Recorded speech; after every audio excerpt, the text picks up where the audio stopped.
Në fakt,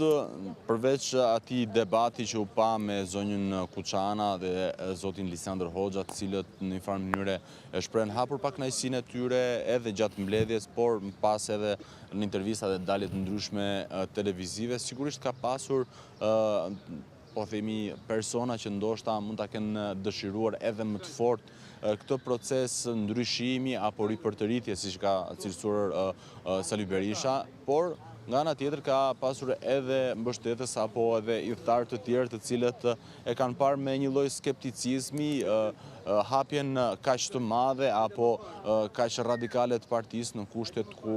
rreth 60% e kryesisë është e përbërë tashmë me anëtar të rinj që nuk kanë qenë në kryesinë e Partisë Demokratike, e po ashtu futen për herë të parë në nivelin e nën kryetarit Partisë Demokratike dy personazhe, dy të rinj, të cilët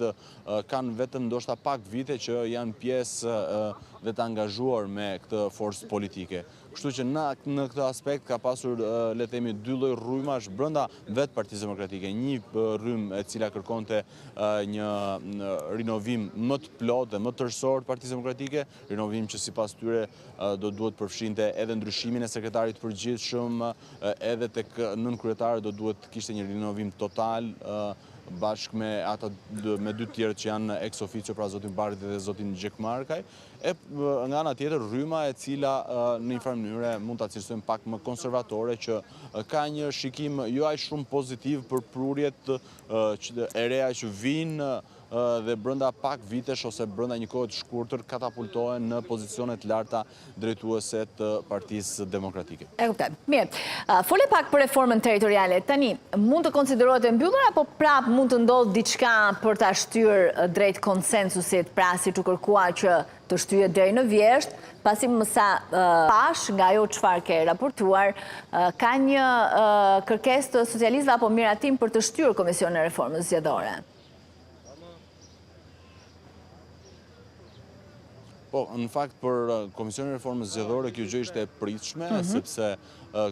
praktikisht Komisioni i Reformës Zgjedhore me përjashtim të ligjit për financimin e partive politike deri në këto momente nuk ka bërë asnjë lloj diskutimi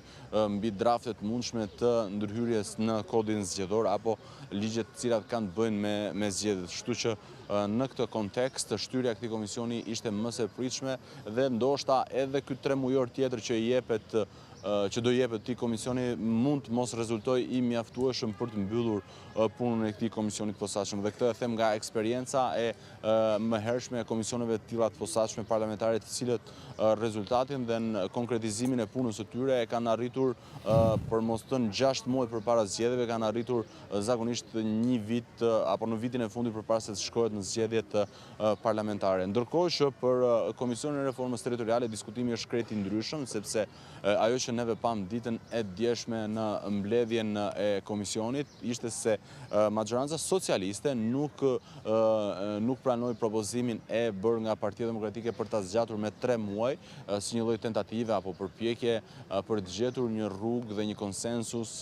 që ndërhyrja këtë herë në hartën territoriale, po jo vetëm në hartën territoriale, në të gjithë atë që quhet reformë e pushtetit vendor të bëhet me konsensus të gjitha palëve politike dhe mos të përsëritet ajo që ndodhi në 2015, ku atëherë në fakt në kushte të ndryshme Partia Demokratike bojkotonte Komisionin e Posaçëm të Reformës Territoriale dhe Partia Socialiste shkoi aso kohë bashkë me aleatin e saj LSI-n, shkoi drejt në një varianti të njëanshëm për të kaluar nga rreth 360 njësi administrative të pushtetit vendor që ne kemi pasur deri para 2015-s në një reformë deri diku radikale me vetëm 61 bashki apo njësi të pushtetit vendor. Kështu që në këtë situatë të re të krijuar tashmë mbetet për të parë vetëm varianti që do të sjellë Partia Socialiste në parlament për miratim dhe më pas se si do të shkohet drejt këtij miratimi, pra të një harte të re territoriale, apo ndoshta mund të kemi edhe një përsëritje të variantit të para 3 viteve, ku kishte sërish një komision të posaçëm të reformës territoriale, por nuk arriti asnjë lloj produkti dhe në një farë mënyre nuk pati ndryshime të hartës territoriale dhe numri i bashkive, por pak a shumë edhe kompetencat vijuan të qëndrojnë të njëjta. I vetmi ndryshim këtë herë, Esmeralda, nëse mund ta theksoj, është që përgjatë tyre 4 muajve të fundit, Komisioni i Posaçëm i Reformës Territoriale është përfshirë në një proces goxha intensiv konsultimi, fillimisht me aktor, drejtues të pushtetit lokal, por edhe ish drejtues, njerëz që e njohin pushtetin vendor, se si funksionon edhe të gjitha hallkat, po ashtu ka pasur edhe konsultime me qytetar në të 12 qendrat e qarqeve të vendit, në një farë mënyrë për ta pasur të plot panoramën e asaj se çfarë ka shkaktuar reforma 2015-s, pra nëse ka qenë një reformë pozitive që ka ndikuar për mirë në jetët e qytetarëve në përtej Tiranës, apo ka qenë një reformë e cila mund të ketë mbyllur disa plagë dhe të ketë hapur të tjera. Këtë sigurisht do duhet ta shohim në një analizë të plotë, në momenti kur do të vijë dhe drafti apo propozimi i Partisë Socialiste për ndryshimet në ligj. Dhe nga ana tjetër, sigurisht edhe variantin e Partisë Demokratike. Pra, çfarë kanë parë të dyja palët në terren gjatë këtij procesi dhe se si ato tentojnë që ta zgjidhin apo ta përmirësojnë situatën në terren. Ardit, shkurtimisht, sepse ndërkohë ka filluar dhe seanca, në fakt nuk i shoh deputetët e Partisë Demokratike aty, do të vazhdojnë bojkotin? Po.